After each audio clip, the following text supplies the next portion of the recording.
ఇది చాలా సంవత్సరాల క్రితం జరిగిన కథ. ఒక ఊరిలో ఒక చిన్న పేద ఇంట్లో ఒక పసికందు కళ్ళు తెరిచింది. ఆ అందమైన పాపాయికి గంగ అని పేరు పెట్టారు. గంగ ఒక చాలా సాధారణమైన మరియు పేద కుటుంబంలో జన్మించింది. ఆమె తండ్రి పేరు రఘునాథ్. రఘునాథ్ గారు పెద్ద ధనవంతుడేమీ కాదు. ఆయన ఒక కూలి పనిచేసే వ్యక్తి. రోజంతా ఇతరుల పొలాల్లో చెమటోర్చి తన కుటుంబాన్ని పోషించేవారు. గంగ తల్లి పేరు సరస్వతి. ఆమె పేరుకు తగ్గట్టే చాలా మంచిది, శాంత స్వభావం కలది మరియు దయగల స్త్రీ. ఆమె మనసులో అందరి పట్ల జాలి ఉండేది మరియు ఎప్పుడూ ఇతరులకు సహాయం చేయడానికి సిద్ధంగా ఉండేది. గంగ పుట్టినప్పుడు ఆమె తల్లి సరస్వతి ఆనందానికి అవధుల్లేవు. తన కూతుర్ని చూసి ఆమె మురిసిపోయేది. ఆమెను తన ప్రాణం కంటే ఎక్కువగా ప్రేమించేది. తన చిట్టి తల్లి గంగ సరిగ్గా నిద్రపోతుందో లేదో చూడడానికి ఆమె ఎన్నో రాత్రులు మేల్కొని గడిపేది. గంగ కూడా చాలా అందమైన పాప. ఆమె కళ్ళు సరస్సులా లోతుగా మరియు పెద్దవిగా ఉండేవి. ఆమె నవ్వితే పూల వాన కురిసినట్లు ఉండేది. సరస్వతి తరచుగా తన కూతుర్ని ఒడిలోకి తీసుకుని, నా కూతురు ఏదో ఒక రోజు గొప్ప పని చేస్తుంది, చాలా మంచి మనిషి అవుతుంది మరియు ప్రపంచంలో మంచి పేరు తెచ్చుకుంటుంది అని అనేవారు. కానీ బహుశా విధిరాత మరోలా ఉందేమో, లేదా దేవుడికి ఇంకేదో నచ్చిందేమో. గంగకు కేవలం 3 సంవత్సరాలున్నప్పుడే ఆమె తల్లి సరస్వతి హఠాత్తుగా అనారోగ్యం పాలైంది. ఆమెకు చాలా తీవ్రమైన జ్వరం వచ్చింది. అది ఎంతకీ తగ్గలేదు. రఘునాథ్ తన భార్యకు వైద్యం చేయించడానికి తన శాయశక్తులా ప్రయత్నించారు. ఆమెను ఊరిలోని వైద్యుడి దగ్గరకు తీసుకువెళ్లారు. కానీ పేదరికం ఒక శాపం లాంటిది కదా. రఘునాథ్ దగ్గర ఖరీదైన మందులు కొనడానికి సరిపడా డబ్బులు లేవు. ఆయన చేయగలిగినదంతా చేశారు. కానీ కొన్ని రోజుల తర్వాత సరస్వతి ఈ లోకాన్ని విడిచి ఎప్పటికీ తిరిగి రాని లోకాలకు వెళ్లిపోయింది. సరస్వతి మరణంతో రఘునాథ్ గారి మీద దుఃఖం కొండలా విరిగిపడింది. ఆయన ప్రపంచమే తలకిందులైంది. ఆయన చాలా ఏడ్చారు, కుమిలిపోయారు. కానీ ఆ తర్వాత ఆయన తన చిన్న కూతురు గంగ ముఖం చూశారు. అప్పుడు ఆయనకు తన బాధ్యత గుర్తుకొచ్చింది. ఇప్పుడు ఆయనే గంగకు తల్లి మరియు తండ్రి కావాలి. రఘునాథ్ ప్రతిరోజు తెల్లవారుజామునే లేచి పొలం పనులకు వెళ్లేవారు. సాయంత్రం అలసిపోయి ఇంటికి తిరిగొచ్చేసరికి ఆయన శరీరం సహకరించేది కాదు. అయినా సరే ఆయన తన కూతురు గంగ కోసం వంట చేసేవారు. తన చేతులతో ఆమెకు తినిపించేవారు. ఆమెకు కథలు చెప్పి నిద్రపుచ్చేవారు. గంగకు తన తల్లి లేని లోటు తెలియకుండా చూసుకోవడానికి రఘునాథ్ తన వంతు ప్రయత్నం చేసేవారు. కానీ తల్లి అంటే తల్లే కదా. గంగకు తన అమ్మ చాలా గుర్తొచ్చేది. ఆమె తరచుగా ఏడుస్తూ ఉండేది. నాకు మా అమ్మ దగ్గరికి వెళ్ళాలి అని ఒకటే మారం చేసేది. తన కూతుర్ని అలా చూసి రఘునాథ్ గుండె ముక్కలయ్యేది. ఆయన గంగను తన ఒడిలోకి తీసుకుని చాలా ప్రేమగా నచ్చజెప్పేవారు. నా తల్లి, మీ అమ్మ ఇప్పుడు దేవుడి దగ్గరికి వెళ్ళిపోయింది. ఆమె అక్కడ ఆకాశం నుండి నిన్ను చూస్తోంది. నువ్వు ఏడిస్తే ఆమెకు కూడా బాధగా ఉంటుంది కదా. నువ్వు నా ధైర్యవంతురాలైన బిడ్డవి. నువ్వు గట్టిగా ఉండాలి అని చెప్పేవారు. ఇలాగే ఏడుస్తూ బాధపడుతూ మరో 2 సంవత్సరాలు గడిచిపోయాయి.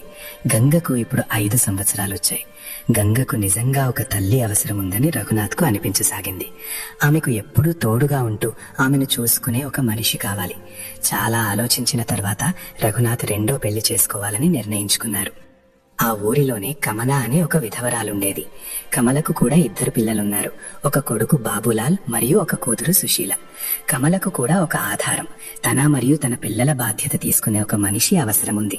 అలా 2 అవసరాలు కలవడంతో రఘునాథ్ మరియు కమల పెళ్లి చేసుకున్నారు.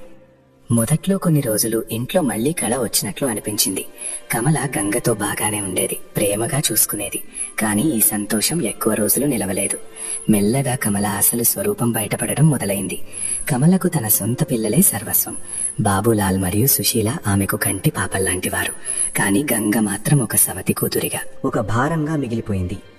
కమల ఆ చిన్నారి గంగతో ఇంటి పనులన్నీ చేయించడం మొదలుపెట్టింది. సూర్యుడు ఉదయించక ముందే గంగను నిద్రలేపి ఇల్లు ఊడమనేది. ఆ తర్వాత బట్టలు ఉతకడానికి నదికి పంపేది. తర్వాత అంట్లు తోమడం, వంటలో సహాయం చేయడం, ఇలా పాపం గంగ రోజంతా ఒక యంత్రంలా పనిలో మునిగిపోయేది. ఆమెకు ఆడుకోవడానికి కూడా సమయం దొరికేది కాదు. కానీ కమల తన పిల్లలైన బాబులాల్ మరియు సుశీల చేత ఏ పని చేయించేది కాదు. వాళ్ళు రోజంతా ఆడుకుంటూ సరదాగా గడిపేవారు. వాళ్లకు వేసుకోవడానికి మంచి బట్టలు దొరికేవి, తినడానికి మంచి భోజనం దొరికేది. కాని గంగకు మాత్రం పాత చిరిగిపోయిన బట్టలిచ్చేవారు మరియు తినడానికి కూడా మిగిలిపోయినది పెట్టేవారు. రఘునాథ్ ఇదంతా తన కళ్లతో చూసేవారు. తన కూతురి దుస్థితి చూసి ఆయన గుండె తరుక్కుపోయేది. కాని ఆయన ఏమీ అనలేకపోయేవారు. ఆయన కొంచెం ఏదైనా అనడానికి ప్రయత్నిస్తే చాలు కమల ఇల్లు పీకి పందిరేసేలా గొడవ చేసేది. అవును, మీకు మీ కూతురు మీదే ప్రేమ, నా పిల్లల గురించి మీకు చింత లేదు అని గొడవకు దిగేది. పాపం రఘునాథ్ మౌనంగా ఉండిపోయేవారు. గంగ పెద్దదవుతుంది. ఇప్పుడు ఆమెకు 8 సంవత్సరాలు. ఆమె బాల్యం పనులు తిట్లతోనే గడిచిపోయింది. ఆమె ఎప్పుడూ బడికి వెళ్ళలేదు, బొమ్మలతో ఆడుకోలేదు. కేవలం ఉదయం నుండి సాయంత్రం వరకు పనిచేస్తూనే ఉండేది. కానీ గంగలో ఒక ప్రత్యేకత ఉంది. ఇన్ని కష్టాలున్నా ఆమె ఎప్పుడూ ఎవరికీ ఫిర్యాదు చేసేది కాదు. ఆమె ముఖంపై ఎప్పుడూ ఒక అమాయకమైన చిరునవ్వు ఉండేది. కమల తనతో ఎంత చెడుగా ప్రవర్తించినా గంగ మౌనంగా భరించేది. తన ప్రియమైన తండ్రికి ఇంకా బాధ కలిగించకూడదని ఆమె అనుకునేది. తన తండ్రి తన కోసం ఎంత కష్టపడుతున్నారో ఆమెకు తెలుసు. గంగకు తన తల్లి సరస్వతి జ్ఞాపకాలు బాగా గుర్తొచ్చేవి. ఆమె ప్రతి రాత్రి పడుకునే ముందు పక్క మీద పడుకుని మనసులోనే తన తల్లితో మాట్లాడుకునేది. అమ్మా, నువ్వు ఎక్కడికి వెళ్ళిపోయావు? నాకు నువ్వు చాలా గుర్తొస్తున్నావు. ఇక్కడ నన్ను ఎవరూ ప్రేమించడం లేదు, అందరూ నా చేత పనులు మాత్రమే చేయిస్తున్నారు అని చెప్పేది. ఒకరోజు గంగ నది ఒడ్డున బట్టలు ఉతుకుతోంది. అక్కడ ఆమె ఒక ముసలమ్మని చూసింది. పాపం ఆ ముసలమ్మ చాలా అలసిపోయినట్లుగా ఉంది. ఆమెకు దాహం వేసింది. నీళ్లు తాగాలనుకుంది. కానీ ఆమె దగ్గర నీళ్లు తాగడానికి ఏ పాత్ర లేదు. గంగా అది చూడగానే వెంటనే తన నీళ్ల కుండను ఆ ముసలమ్మకు ఇచ్చింది. అవ్వ, ఇందులో నీళ్లు తాగు అని చెప్పింది. ఆ ముసలమ్మ నీళ్లు తాగి దాహం తీర్చుకుంది. తర్వాత ఆమె గంగ ముఖం వైపు చూసింది. బిడ్డా, నువ్వు ఎవరు? నీ పేరేంటి అని అడిగింది. గంగ, అవ్వ, నా పేరు గంగ అని చెప్పింది. ఆ ముసలమ్మ ఆమె తల నిమురుతూ, బిడ్డా, నువ్వు చాలా మంచి అమ్మాయివి. నువ్వు ఒక దాహంతో ఉన్న ప్రాణానికి నీళ్ళిచ్చావు. దేవుడు నిన్ను ఎప్పుడూ సంతోషంగా ఉంచుతాడు అని దీవించింది. ఆ ముసలమ్మ గంగను మళ్ళీ అడిగింది. బిడ్డా, నువ్వు ఇంత చిన్నదానివి కదా, అయినా ఎన్ని బట్టలు ఉతుకుతున్నావేంటి అని. గంగ, అవును అవ్వ, నేను మా ఇంటి పనులన్నీ చేస్తాను అని చెప్పింది. నీ తల్లి ఏం చేస్తుంది అని ముసలమ్మ అడిగింది. అది వినగానే గంగ కళ్ళలో నీళ్లు తిరిగాయి. అవ్వ, మా అమ్మ దేవుడి దగ్గరికి వెళ్ళిపోయింది. ఇప్పుడు ఇంట్లో నా సవతి తల్లి ఉంది. ఆమె నా చేత చాలా పనులు చేయిస్తుంది అని చెప్పింది. ఆ ముసలమ్మకు గంగను చూస్తే చాలా జాలేసింది. ఆమె గంగ తల మీద ప్రేమగా చెయ్యి వేసి, బిడ్డా, నువ్వు భయపడకు, పైవాడు అంతా చూస్తున్నాడు. ఎవరు మంచి పనులు చేస్తారో దేవుడు వాళ్లకు ఆ మంచి పనుల ఫలితాన్ని ఖచ్చితంగా ఇస్తాడు. నువ్వు ఎప్పుడూ మంచి పనులే చేస్తూ ఉండు. ఎప్పుడూ ఎవరికీ హాని చేయకు, ఎవరి మనసు నొప్పించకు. గుర్తుంచుకో, దేవుడు ఎప్పుడూ నీతోనే ఉంటాడు అని చెప్పింది. ఆ ముసలమ్మ మాటలు విని గంగకు చాలా ధైర్యం వచ్చింది. ఆ రోజు నుండి గంగ ఎప్పుడూ మంచి పనులే చేయాలని గట్టిగా నిర్ణయించుకుంది. తనతో ఎవరైనా ఎంత చెడుగా ప్రవర్తించినా తాను మాత్రం ఎవరికీ చెడు చేయకూడదని అనుకుంది. కాలం తన వేగంతో ముందుకు సాగింది. గంగకు ఇప్పుడు 12 సంవత్సరాలొచ్చాయి. కమల ప్రవర్తన రోజు రోజుకు మరింత దిగజారిపోతుంది. ఒకరోజు గంగ వంట చేస్తోంది. పొరపాటున ఆమె చేతిలోంచి ఒక మట్టి పాత్ర జారి కింద పడింది. ఆ పాత్ర పగిలి ముక్కలైంది. అది చూసి కమలకు ఎంత కోపం వచ్చిందంటే ఆమె గంగను చాలా కొట్టింది. గంగను ఇంటి మూలన నిలబెట్టి, ఈరోజు నీకు తిండి లేదు, ఇదే నీకు శిక్ష అని చెప్పింది. పాపం గంగ రోజంతా ఆకలితో దాహంతో ఆ మూలనే నిలబడి ఉంది. సాయంత్రం రఘునాథ్ పని నుండి ఇంటికి రాగానే గంగ ఏడవడం చూశారు. ఏమైంది తల్లి అని అడిగారు. ఏమీ లేదు నాన్న అని గంగ చెప్పింది. కాని కమల తానే స్వయంగా జరిగిందంతా ఇంకాస్త మసాలా జోడించి రఘునాథ్కు చెప్పింది. నీ గారాబం కూతురు నా ఖరీదైన పాత్ర పగలగొట్టింది, అందుకే నేను శిక్ష వేశాను అని చెప్పింది. తన కూతురి పరిస్థితి చూసి రఘునాథ్ చాలా బాధపడ్డారు. కమల నిద్రపోయాక ఆయన రహస్యంగా గంగకు అన్నం తినిపించారు. బిడ్డ, నువ్వు బాధపడకు, ఈ కష్టకాలం కూడా ఏదో ఒకరోజు ఖచ్చితంగా గడిచిపోతుంది. నువ్వు మాత్రం ధైర్యం కోల్పోవద్దు అని గంగకు చెప్పారు. కొన్ని రోజుల తర్వాత ఊరిలో ఒక పెద్ద జాతర, సంత జరిగింది. ఊరి జనమంతా జాతరకు వెళ్లడానికి సిద్ధమవుతున్నారు. బాబూలాల్ మరియు సుశీల కూడా జాతరకు వెళ్లడానికి ఉత్సాహంగా ఉన్నారు. కమల వారికి అందమైన కొత్త బట్టలు వేసింది. జాతరలో ఖర్చు పెట్టుకోవడానికి డబ్బులు కూడా ఇచ్చింది. తర్వాత ఆమె తన 2 పిల్లలను తీసుకుని సంతోషంగా జాతరకు వెళ్లిపోయింది. గంగకు కూడా జాతర చూడాలని చాలా కోరికగా ఉంది. కాని కమల ఆమెను తిట్టి ఇంట్లోనే ఉంచేసింది.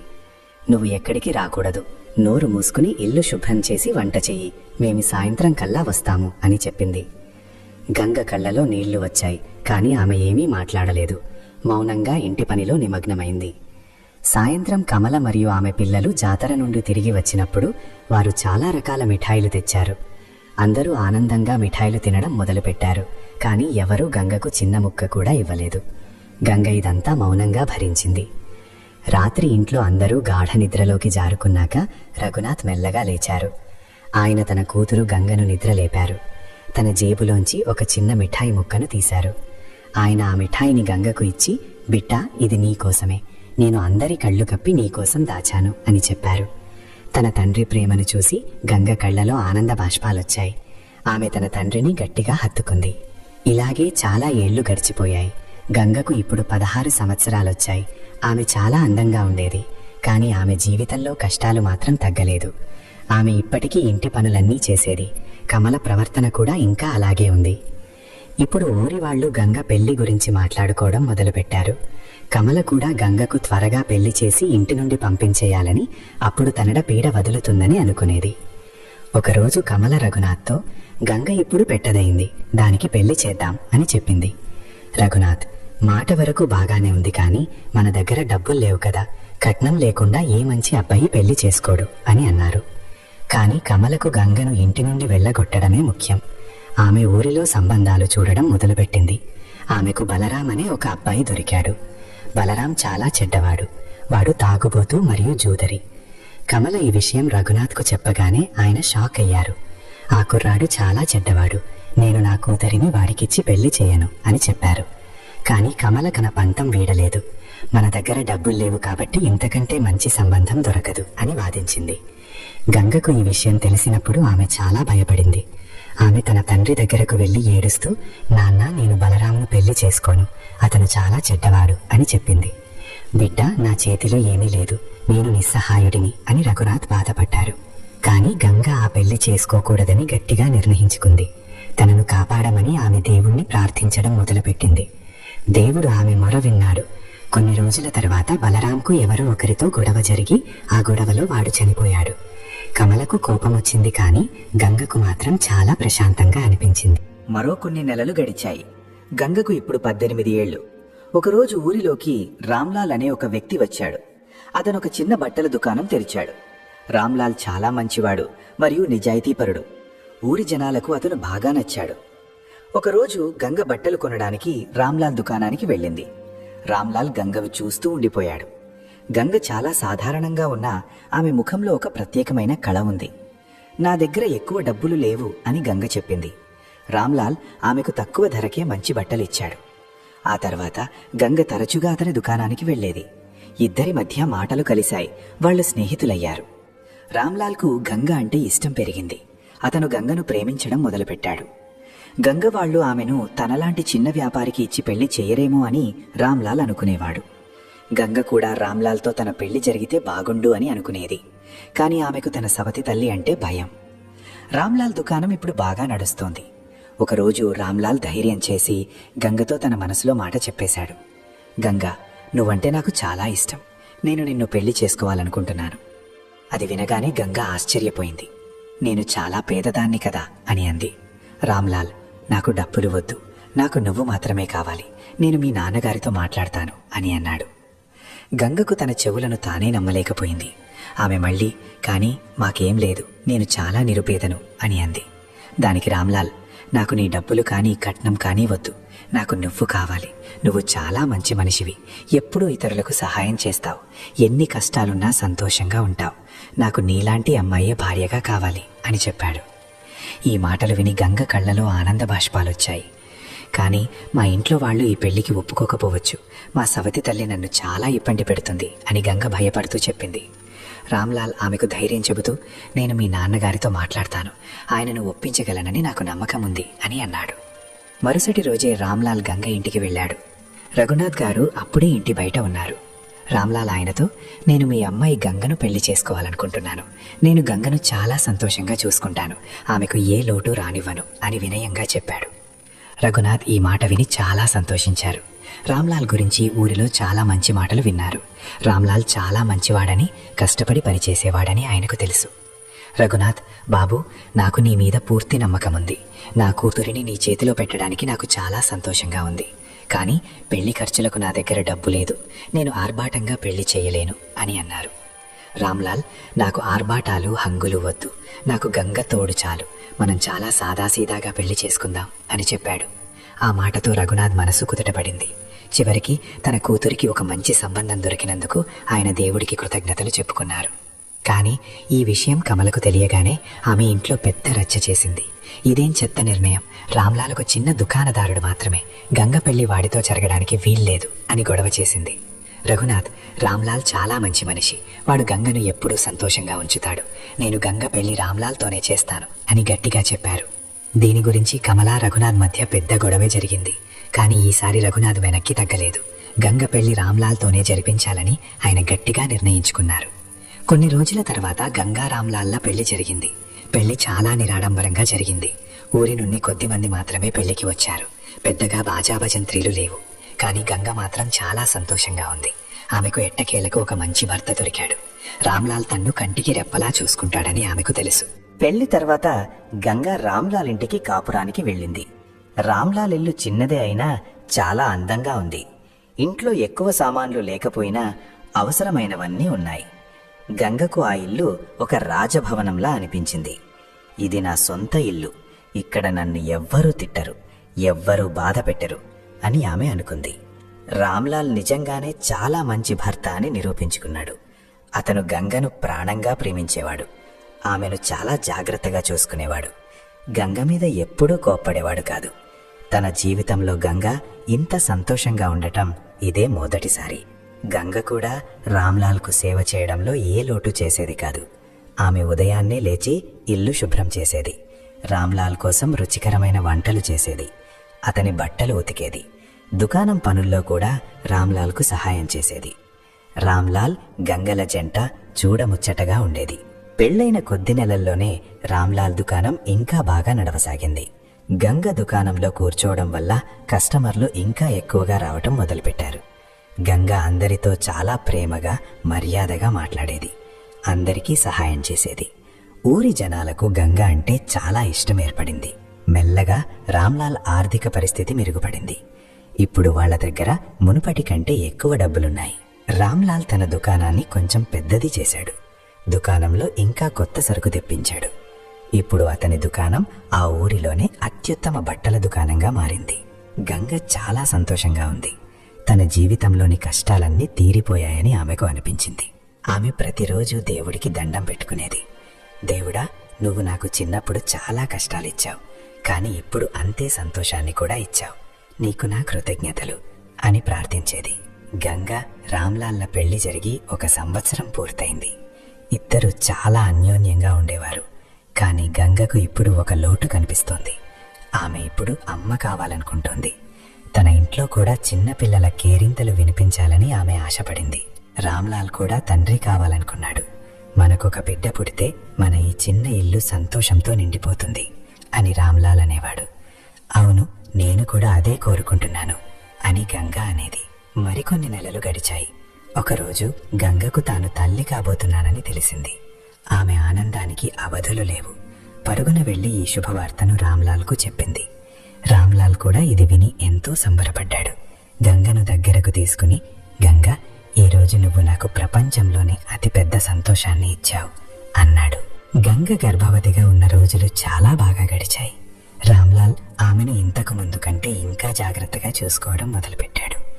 ఆమె చేత ఎలాంటి బరువు పనులు చేయించేవాడు కాదు.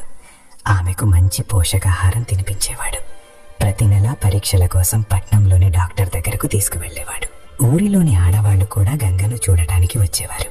వాళ్ళు గర్భిణీ స్త్రీలు తీసుకోవాల్సిన జాగ్రత్తల గురించి రకరకాల సలహాలు ఇచ్చేవారు. అలా తినాలి, ఇలా తినకూడదు, ఇది చెయ్యాలి, అది చేయకూడదు అని చెప్పేవారు. గంగ అందరి మాటలు వింటూ చిరునవ్వుతూ ఉండేది. 9 నెలలు నిండాయి. ఇప్పుడు గంగకు ఏ రోజైనా కాన్పవ్వచ్చు. రామ్లాల్ చాలా కంగారుగా ఉన్నాడు. కానీ లోపల సంతోషంగా కూడా ఉన్నాడు. అతను ఊరిలోని మంత్రసాని రాంపియారిని పిలిపించాడు. రాంపియారికి చాలా అనుభవం ఉంది. ఊరిలో ఎంతో మంది పిల్లలు పుట్టడానికి ఆమె సహాయం చేసింది. అది రాత్రి సమయం. గంగకు నొప్పులు మొదలయ్యాయి. రామ్లాల్ ఇంటి బయట ఆందోళనగా అటు ఇటూ తిరుగుతున్నాడు. రాంపియారి గదిలో గంగ దగ్గర ఉంది. ఆమె గంగకు ధైర్యం చెబుతోంది. బిడ్డ, భయపడకు, అంతా మంచి జరుగుతుంది, దేవుడు నీకు తోడున్నాడు అని ఓదార్చింది. కొన్ని గంటల నిరీక్షణ తర్వాత గది లోపల నుండి చంటి బిడ్డ ఏడుపు వినిపించింది. అది వినగానే రామ్లాల్ గుండె వేగంగా కొట్టుకుంది. రాంపియారి నవ్వుతూ బయటకు వచ్చింది. శుభవార్త రామ్లాల్, నీకు కొడుకు పుట్టాడు. గంగ కూడా క్షేమంగానే ఉంది. రామ్లాల్కు ప్రపంచాన్నే జయించినంత ఆనందం కలిగింది. అతను పరుగున లోపలికి వెళ్ళాడు. గంగను చూశాడు.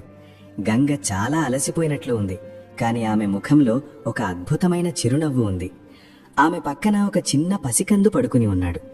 రామ్లాల్ తన కొడుకుని చూశాడు. అతని కళ్లల్లో నుండి ఆనంద బాష్పాలు రాలాయి. రామ్లాల్ బిడ్డను తన చేతుల్లోకి తీసుకున్నాడు. గంగా, మన బాబు ఎంత ముద్దుగా ఉన్నాడు కదా అన్నాడు. గంగ, అవును, దేవుడు మనకు చాలా పెద్ద వరం ఇచ్చాడు అని అంది. రామ్లాల్, మనం వీడికి ఏం పేరు పెడదాం అని అడిగాడు. గంగ, మనం వీడికి మోహన్ అని పేరు పెడదాం. మోహన్ అంటే కృష్ణుడు. ఈ బిడ్డ మనకు ఆ దేవుడిచ్చిన బహుమతి కదా అని చెప్పింది. రామ్లాల్కు ఆ పేరు చాలా నచ్చింది. వాళ్ళు తమ కొడుకుకు మోహన్ అని పేరు పెట్టారు. మరుసటి రోజు ఊరంతా ఈ వార్త తెలిసి సంబరాలు చేసుకున్నారు. అందరూ రామ్లాల్, గంగలను దీవించటానికి వచ్చారు. వాళ్ళు మోహన్ను చూసి ఈ బిడ్డ చాలా అందంగా ఉన్నాడు అని మెచ్చుకున్నారు. రఘునాథ్ కూడా తన మనవణ్ణి చూడటానికి వచ్చారు. మోహన్ను ఎత్తుకోగానే ఆయన కళ్ళల్లో నీళ్లు తిరిగాయి.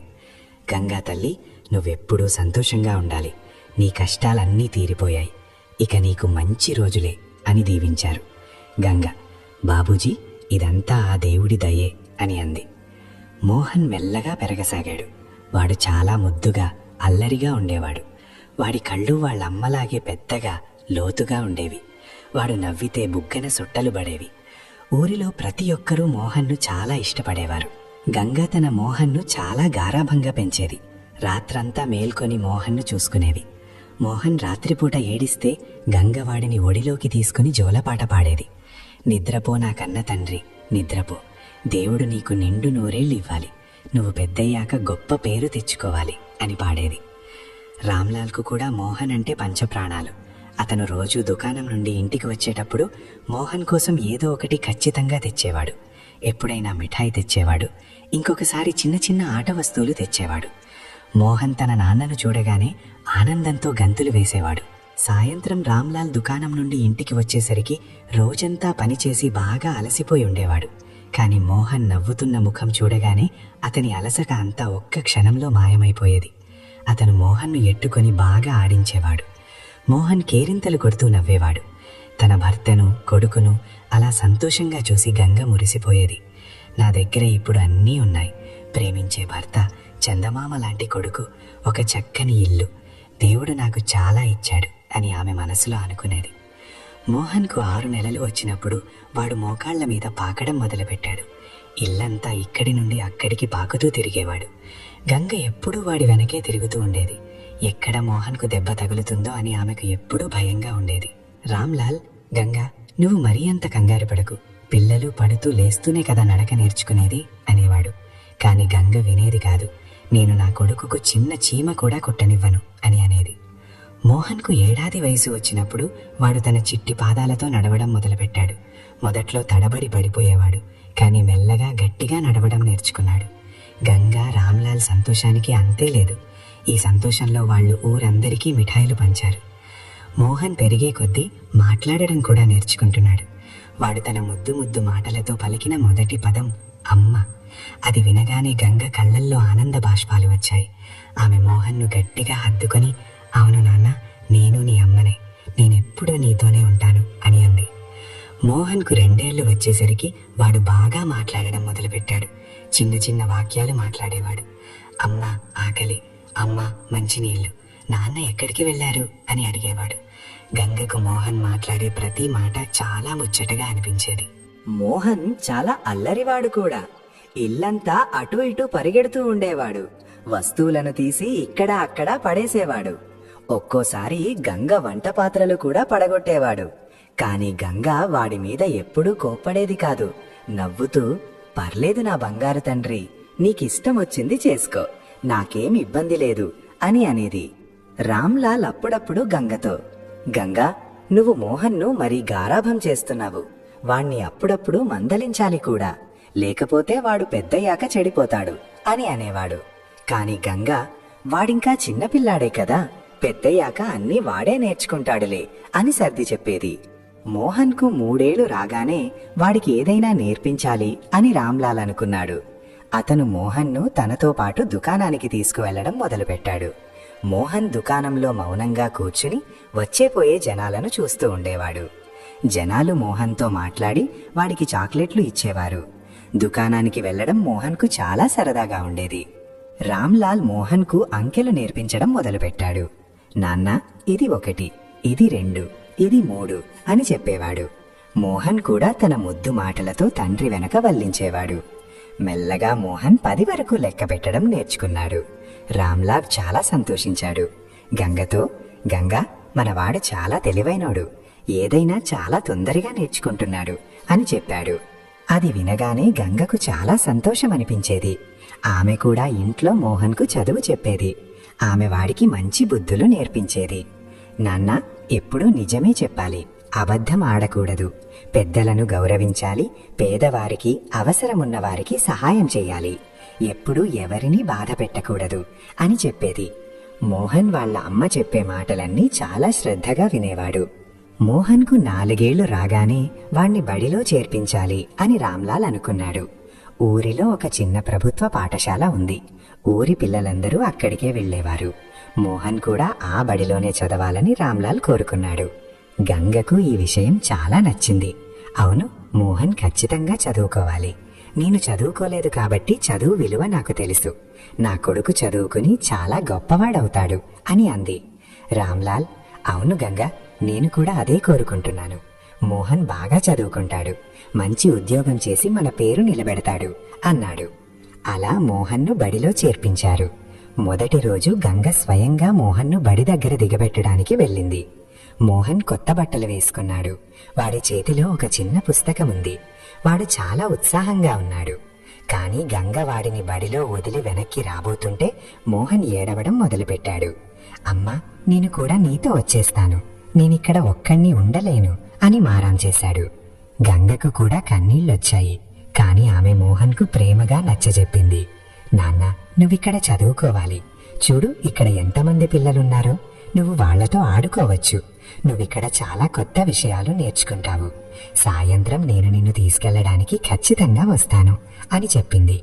మోహన్ వాళ్ళ అమ్మ మాట విని బడిలో ఉండటానికి ఒప్పుకున్నాడు. సాయంత్రం గంగ మోహన్ను తీసుకురావడానికి వెళ్ళినప్పుడు మోహన్ చాలా సంతోషంగా కనిపించాడు. అమ్మ, బడి చాలా బాగుంది. అక్కడ చాలా మంది పిల్లలున్నారు. మాస్టారు ఈరోజు నాకు ఆ ఈలు నేర్పించారు అని చెప్పాడు. అది విని గంగ పొంగిపోయింది. ఇలాగే రోజులు గడుస్తున్నాయి. మోహన్ రోజూ బడికి వెళ్తూ శ్రద్ధగా చదువుకునేవాడు. వాడు చాలా తెలివైన పిల్లవాడు. ఏదైనా ఇట్టే నేర్చుకునేవాడు. మోహన్ చాలా మంచి విద్యార్థి అని, తరగతిలో అందరికంటే ముందుంటాడని వాళ్ళ మాస్టారు చెప్పేవారు. అది విని రామ్లాల్, గంగ చాలా గర్వపడేవారు. మోహన్కు ఇప్పుడు 5 సంవత్సరాలు వచ్చాయి. అతను ఇప్పుడు 1వ తరగతిలో ఉన్నాడు. అతను చక్కగా చదవడం, రాయడం నేర్చుకున్నాడు. చిన్న చిన్న కథల పుస్తకాలు చదివి ఆ కథలను తన తల్లికి వినిపించేవాడు. గంగ చాలా సంతోషించేది. నా కొడుకు ఎంత తెలివైనవాడు అని మురిసిపోయేది. మోహన్ చాలా మంచి పిల్లాడు కూడా. అతను అందరితోనూ చాలా ప్రేమగా, మర్యాదగా మాట్లాడేవాడు. పేద పిల్లలకు సాయం చేసేవాడు. ఏ పిల్లవాడి దగ్గరైనా పుస్తకం లేకపోతే మోహన్ తన పుస్తకాన్ని ఇచ్చేవాడు. ఎవరి దగ్గరైనా పెన్సిల్ లేకపోతే తన పెన్సిల్ ఇచ్చేవాడు. ఇదంతా చూసి గంగకు చాలా సంతోషం కలిగేది. నా కొడుకులో నా గుణాలే వచ్చాయి, వీడు కూడా నాలాగే ఇతరులకు సాయం చేస్తున్నాడు అని అనుకునేది. రామ్లాల్ దుకాణం కూడా ఇప్పుడు చాలా బాగా నడుస్తుంది. వాళ్ళ దగ్గర ఇప్పుడు మునుపటి కంటే ఎక్కువ డబ్బులున్నాయి. వాళ్ళిప్పుడు మంచిగా తిని మంచి బట్టలు వేసుకోగలుగుతున్నారు. వాళ్ళ జీవితం చాలా సంతోషంగా సాగుతోంది. రామ్లాల్ తన ఇంటిని ఇంకాస్త పెద్దది చేయాలని అనుకున్నాడు. అతను ఇంట్లో మరొక గదిని కట్టించాడు. ఇప్పుడు మోహన్కు తనకంటూ ఒక ప్రత్యేక గది ఉంది. మోహన్ చాలా సంతోషించాడు. గంగా మోహన్ గదిని చాలా అందంగా అలంకరించింది. గోడలపై దేవుడి పటాలు పెట్టింది. మోహన్ చదువుకోవడానికి ఒక చిన్న బల్ల, కుర్చీ కూడా వేసింది.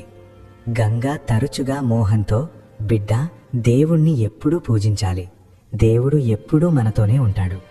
ఆయనే మనల్ని ప్రతి కష్టం నుండి కాపాడతాడు అని చెప్పేది. మోహన్ తన తల్లి చెప్పిన ప్రతి మాట వినేవాడు. అతను రోజు ఉదయాన్నే లేచి దేవుడికి దండం పెట్టుకునేవాడు. కాని గంగా మోహన్కు ఒక ముఖ్యమైన విషయం కూడా నేర్పించింది. ఆమె ఇలా చెప్పేది, బిడ్డా, కేవలం దేవుడి పేరు తలుచుకుంటే సరిపోదు. అన్నిటికంటే ముఖ్యం మనం మంచి పనులు చేయడం. మనం దేవుడి పేరు చెబుతూ చెడ్డ పనులు చేస్తే ఆ పూజ వల్ల ఎలాంటి ఉపయోగం ఉండదు. కానీ మనం మంచి పనులు చేస్తే దేవుడు ఎప్పుడూ మన వెంటే ఉంటాడు. మోహన్కు తన తల్లి చెప్పిన ఈ మాట చాలా బాగా నచ్చింది. అమ్మా, నువ్వు చెప్పింది నిజం. నేను ఎప్పుడూ మంచి పనులే చేస్తాను. నేను ఎప్పుడూ ఎవరి మనసు బాధ పెట్టను అని చెప్పేవాడు. గంగా రామ్లాల్ కుటుంబం ఒక సంతోషకరమైన కుటుంబం. ఆ ముగ్గురు ఒకరినొకరు చాలా ప్రేమించుకునేవారు. సాయంత్రం రామ్లాల్ ఇంటికి రాగానే ముగ్గురూ కలిసి కూర్చుని భోజనం చేసేవారు. తరువాత కూర్చుని ఎన్నో కబుర్లు చెప్పుకునేవారు. మోహన్ తన బడి సంగతులు చెప్పేవాడు. రామ్లాల్ తన దుకాణం విషయాలు చెప్పేవాడు. గంగా అందరి మాటలు వింటూ చిరునవ్వుతో ఉండేది. రాత్రి పడుకునే ముందు గంగ మోహన్కు కథలు వినిపించేది. ఆమె రాజుల కథలు, దేవతల కథలు, దేవుడి లీలలు చెప్పేది. మోహన్ కథలు వింటూనే నిద్రపోయేవాడు. గంగ వాడి నుదుటి మీద ముద్దు పెట్టుకుని, నిద్రపోనా రాకుమారా, దేవుడు నిన్ను ఎప్పుడూ సంతోషంగా ఉంచాలి అని దీవించేది. ఇలాగే ఏళ్లు గడిచిపోయాయి. మోహన్కు ఇప్పుడు 10 ఏళ్లు వచ్చాయి. అతను 4వ తరగతి చదువుతున్నాడు. చదువులో చాలా చురుగ్గా ఉండేవాడు. ప్రతి పరీక్షలోనూ మంచి మార్కులతో పాస్ అయ్యేవాడు. మాస్టారు వాడిని ఎంతగానో మెచ్చుకునేవారు. మోహన్ ఇప్పుడు పెద్దవాడయ్యాడు. వాడు తన తండ్రికి దుకాణం పనుల్లో కూడా సాయం చేయడం మొదలుపెట్టాడు. బడి నుండి రాగానే నేరుగా దుకాణానికి వెళ్ళేవాడు. అక్కడ కస్టమర్లతో మాట్లాడేవాడు. సామాన్లు తీసి ఇవ్వడంలో రామ్లాల్కు సాయం చేసేవాడు. రామ్లాల్కు తన కొడుకును చూస్తే చాలా గర్వంగా ఉండేది. గంగ కూడా తన కొడుకును ప్రాణంగా ప్రేమించేది. కానీ ఇప్పుడు ఆమె మోహన్కు జీవితానికి సంబంధించిన ఇంకా లోతైన మంచి విషయాలు నేర్పించడం మొదలుపెట్టింది. బిడ్డ, మనిషి ఎప్పుడూ వినయంగా ఉండాలి. నువ్వు ఎంత పెద్దవాడివైనా సరే ఎప్పుడూ నీ కాళ్ళు నేల మీదే ఉండాలి. ఎప్పుడూ గర్వపడకు. పేదలకు సాయం చేయి, పెద్దలను గౌరవించు. ఇదే నిజమైన చదువు అని చెప్పేది. మోహన్ తన తల్లి మాటలను మనసులో లోతుగా నాటుకునేలా వినేవాడు. అమ్మా, నేను నీ మాటలన్నీ ఎప్పుడూ గుర్తుపెట్టుకుంటాను. నేను ఎప్పుడూ ఎవరినీ తక్కువ చేసి చూడను. అందరికీ సాయం చేస్తాను అని చెప్పేవాడు. నిజంగానే మోహన్ అలాగే ఉండేవాడు. ఊరిలోని పేద పిల్లలకు చదువులో సాయం చేసేవాడు. ఏ పిల్లవాడికైనా ఏదైనా లెక్క అర్థం కాకపోతే మోహన్ అర్థమయ్యేలా చెప్పేవాడు. ఎవరైనా ముసలివాళ్లు బరువులు మోయలేకపోతే మోహన్ వాళ్ళకి సాయం చేసేవాడు. ఊరి జనమంతా మోహన్ను చాలా ఇష్టపడేవారు. రామ్లాల్, గంగా చాలా అదృష్టవంతులు. వాళ్లకు మోహన్ లాంటి కొడుకు పుట్టాడు అని అనుకునేవారు. మోహన్కు ఆడుకోవడం అంటే కూడా చాలా ఇష్టం. వాడు తన స్నేహితులతో కలిసి గిల్లిదండ, కబడ్డీ ఆడేవాడు. వాడు చాలా వేగంగా పరిగెత్తేవాడు. కానీ ఆటల్లో కూడా మోహన్ ఎప్పుడూ మోసం చేసేవాడు కాదు. ఎప్పుడూ నిజాయితీగా ఆడేవాడు. ఒకవేళ ఓడిపోయినా నవ్వుతూ తన ఓటమిని ఒప్పుకునేవాడు. తన కొడుకులోని ఈ గుణం గంగకు చాలా నచ్చేది. మోహన్ వయస్సు ఇప్పుడు 12 ఏళ్లు. 6వ తరగతి చదువుతున్నాడు. చదువు బాగా సాగుతోంది. మోహన్ భవిష్యత్తులో ఖచ్చితంగా గొప్పవాడవుతాడని మాస్టర్ అనేవారు. మోహన్ బాగా చదువుకుని ఏదైనా మంచి సర్కారు ఉద్యోగం చేయాలని రామ్లాల్ కలలు కనేవాడు. బహుశా మాస్టర్గానో లేదా ఏదైనా ప్రభుత్వ ఆఫీసర్గానో అనుకునేవాడు. గంగ కూడా అదే కోరుకునేది. కానీ ఆమె అన్నిటికంటే ముఖ్యంగా మోహన్ ఒక మంచి మనిషిగా ఎదగాలని కోరుకునేది. బిడ్డ, ఉద్యోగం, డబ్బు అన్నీ తర్వాత సంగతులు. ముందు నువ్వు ఒక మంచి మనిషిగా తయారవ్వాలి. ఇతరులకు సాయం చేసేవాడిగా, అందరితో మంచిగా ఉండేవాడిగా, నిజాయితీపరుడిగా ఉండాలి అని చెప్పేది.